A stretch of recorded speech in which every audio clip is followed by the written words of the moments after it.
ప్రేక్షకులకి మీ రామచంద్రమూర్తి నమస్కారాలు. ఇవాళ కోవిడ్ ఉన్న నేపథ్యంలో చైనాలో విపరీతమైన కోవిడ్ ఉంది. దాని ఇంపాక్ట్ ఇప్పుడు మిగతా కంట్రీస్ కూడా స్ప్రెడ్ అవుతుంది. ఈ నేపథ్యంలో మన ఇండియన్ స్టాక్ మార్కెట్స్ అన్నీ ఫాల్ అవుతున్నాయి. సో, ఇండెక్స్ డౌన్ అవుతుంది. సెన్సెక్స్ ఆహ్, సెన్సెక్స్ తీసుకుంటే ఇవాళ దాదాపు 60,947కి వచ్చింది. అలాగే నిఫ్టీ 50 తీసుకుంటే 18,150కి వచ్చింది. ఇలాంటి నేపథ్యంలో ఇప్పుడు ఫార్మా కంపెనీస్ మీద అందరి దృష్టి పడింది. ఇప్పుడు ఈ ఫార్మా కంపెనీస్ ఏ రకంగా మూవ్‌మెంట్ ఉంటాయా?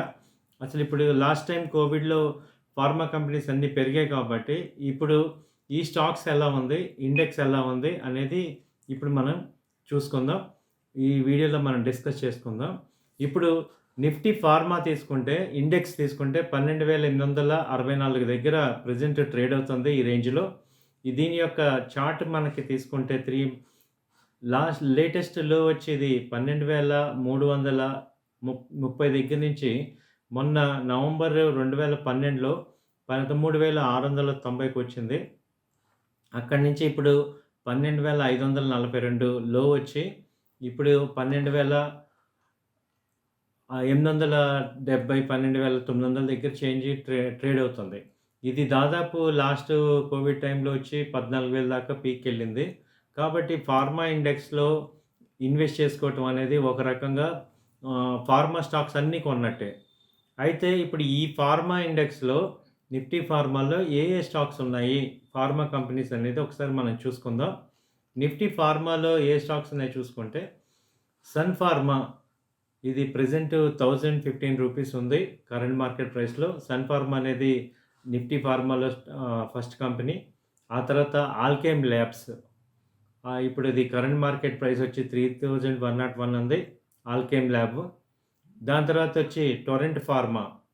టొరెంట్ ఫార్మా కూడా వన్ ఆఫ్ ద మనకి లీడింగ్ కంపెనీ ఫార్మాస్యూటికల్‌లో 1,589 టొరెంట్ ఫార్మా ఉంది.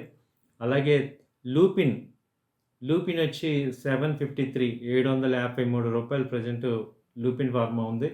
అలాగే సిప్లా లీడింగ్ మనకి ఫార్మా ఇండస్ట్రీలో సిప్లా ఒకటి, సన్ ఫార్మా ఒకటి లీడింగ్ ఇండస్ట్రీ. రూ. 11,028 ఉంది. తర్వాత డాక్టర్ రెడ్డీస్ ఇది రూ. 4,357 ప్రెజెంట్ ఉంది. అలాగే దివీస్ ల్యాబొరేటరీస్ ఇది 3,500 దగ్గర ట్రేడ్ అవుతుంది. దాని తర్వాత బయోకాన్ రూ. 267 దగ్గర బయోకాన్ ఉంది. తర్వాత అరబిందో ఫార్మా రూ. 442 ఉంది. తర్వాత జైడస్ లైఫ్ రూ. 421 దగ్గర జైడస్ లైఫ్ ఉంది. ఇవి మేజర్‌గా ఈ ఫార్మా కంపెనీస్‌లో ఉన్న స్టాక్స్. దాదాపు మనం ఇక్కడ 10 కంపెనీలు డిస్కస్ చేసుకున్నాం.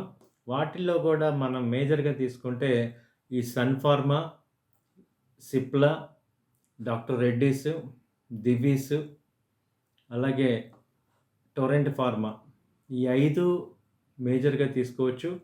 అట్లాగే ఈ హాస్పిటల్ ఇండస్ట్రీలో తీసుకుంటే అపోలో హాస్పిటల్ మేజర్‌గా మనకి పర్ఫార్మెన్స్ చేస్తుంది. ఈ హాస్పిటల్ యాక్సెసరీస్‌కి సంబంధించి కూడా మనం తీసుకోవచ్చు కంపెనీస్. తర్వాత ఫార్మా ఇండస్ట్రీలో ఫార్మా సెల్లింగ్ ఉన్నాయి. మెడ్‌ప్లస్ కానీ, అపోలో ఫార్మసీ, మెడ్‌ప్లస్ ఇవి కూడా చాలా పైకెళ్ళే అవకాశాలు ఉన్నాయి. ఎందుకంటే మనం లాస్ట్ టైమ్ కోవిడ్ సిట్యుయేషన్ వచ్చినప్పుడు ఈ కంపెనీస్ చాలా గ్రోత్ వచ్చాయి. ఎందుకంటే ఈ యూసేజ్ ఎక్కువ ఉంటుంది కాబట్టి ఈ ఫార్మా అంతా కూడా ఇప్పుడు పెరిగే అవకాశాలు ఉన్నాయి. కాబట్టి ఏదన్నా ఇన్వెస్ట్ చేసుకునే అవకాశాలు కనుక ఉంటే ఇప్పుడు అన్ని బ్యాంకింగు, ఇక ఐటీ కంపెనీస్, ఆటోమొబైల్స్ ఇండస్ట్రీ మొత్తం కూడా ఎందుకంటే ఒక రకమైన ఫియర్ ఫ్యాక్టర్ల వల్ల కరెక్షన్ అయ్యే అవకాశాలు ఉన్నాయి. అలాంటి టైంలో ఇప్పుడు లీడింగ్ ఏ కంపెనీస్ అంటే ఇప్పటిదాకా ఈ ఫార్మా కంపెనీస్ అండర్ పెర్ఫార్మ్ ఉన్నాయి.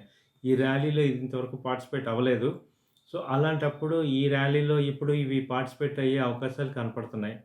ఈ ఈ కంపెనీస్ అన్నీ కూడా ఒకవేళ ఇండివిడ్యువల్‌గా ఇన్వెస్ట్ చేయాలంటే ఇండివిడ్యువల్‌గా ఇన్వెస్ట్ చేసుకోవచ్చు ఈ కంపెనీస్‌లో. లేదు ఇండెక్స్ కొనుక్కుంటాను ఫార్మా ఈటీఎఫ్ తీసుకోవచ్చు. అలాగే ఫార్మా, నిఫ్టీ ఫార్మా గూడా బ్యాంక్ నిఫ్టీలాగా నిఫ్టీ ఫార్మా ఉంది. దాన్ని గూడా బై చేసుకొని 2 మంత్స్ కాంట్రాక్టు, 3 మంత్స్ కాంట్రాక్ట్ ఉంటాయి. 1 మంత్ కాంట్రాక్ట్ ఉంటది. అది బై చేసుకోవచ్చు. ఇలా మనం ఫార్మా ఇండస్ట్రీలో మనం ఇవాళ ఇన్వాల్వ్ అయితే మంచి ప్రాఫిట్స్ గానీ వచ్చే అవకాశాలు కనపడుతున్నాయి. సో, ఈ కంపెనీస్‌లో టాప్ కంపెనీస్‌లో మనకి ఆహ్, ఈ యొక్క కంపెనీస్ అన్నీ మనం డిస్కస్ చేసుకున్నాం.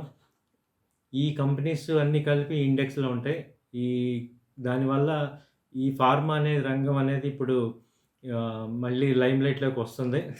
అంటే కోవిడ్ ఎఫెక్ట్ అయితే ఇప్పుడు ఆల్రెడీ స్టార్ట్ అయిందనేది ఇక అర్థమవుతుంది కాబట్టి, సో, ఎర్లీ సైన్‌గా మనందరం కూడా అట్ ద సేమ్ టైమ్ జాగ్రత్తగా ఉండాలి. అట్ ద సేమ్ టైమ్ ఈ కంపెనీస్ మీద ఉండే అవకాశాలైతే ఇప్పుడు ఇన్వెస్టర్స్‌కి ఇవి ఇన్వెస్ట్ చేసుకోవడానికి ఒక అవకాశంగా కనపడుతుంది. ఇది మీ అందరి కోసం ఒక ఇన్ఫర్మేషన్ కోసం మాత్రమే మీకు ఇక్కడ మేము తెలియజేస్తున్నాం. ఇది మీరు కూడా 1కి 2 సార్లు డిస్కస్ చేసుకొని ఈ మార్కెట్ గురించి 1, 2 సార్లు మీరు డిస్కస్ చేసుకొని మీ యొక్క డెసిషన్ తీసుకోవాల్సిందిగా కోరుచున్నాం. ఇవి మా ఓన్లీ ఎడ్యుకేషనల్ పర్పస్ మాత్రమే ఇది. ఈ వీడియో. మీరు మళ్ళీ ఇన్వెస్ట్ చేయాలనుకుంటే మీ యొక్క ఫైనాన్షియల్ అడ్వైజర్‌ని ఒకసారి కన్ఫర్మ్ చేసుకొని మళ్ళీ మీరు డెసిషన్ తీసుకోవాల్సిందిగా కోరుచున్నాం. థాంక్ యూ అండి. నమస్తే.